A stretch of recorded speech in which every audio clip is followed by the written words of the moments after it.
And this is where Spinoza just completely flips the script. See, the traditional view, dualism, is that your mind is like a ghost in the machine piloting your body. Spinoza says, nope, wrong. There is no ghost. There's just the machine, which is that one single substance we just talked about.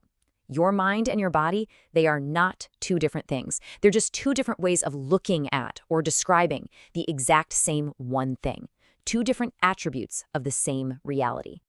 Okay, so if they're not two separate things, what exactly is the relationship between your mind and body?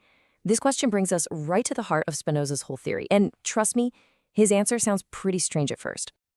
And here it is. This is the core of his argument, straight from his work, The Ethics. Spinoza says the human mind is the idea of the human body. Full stop. That's its entire job. Your mind isn't some free-floating soul. Its entire identity, its whole purpose, is to be the mental reflection of what's happening in your physical body. Nothing more, nothing less.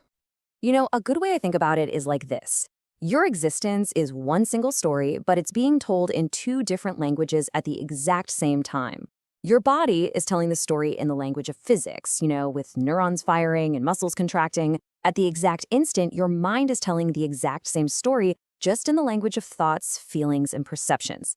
They're two perfectly parallel tracks. And this idea completely changes how we think about cause and effect, right? Normally we'd say a bright light flashes, that causes your pupils to contract, which then causes your mind to register the perception of light. Spinoza says, no. That's not how it works. The physical reaction and the mental perception are not a cause and effect chain. They are the very same event, just expressed in two different ways. The physical way, which he calls the attribute of extension, and the mental way, the attribute of thought.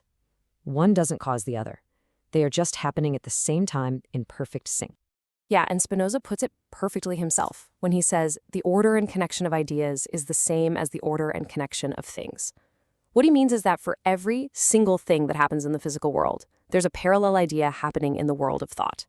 The entire chain of physical cause and effect has an identical twin in the chain of mental cause and effect, because really, they're just two ways of describing the same reality as it unfolds.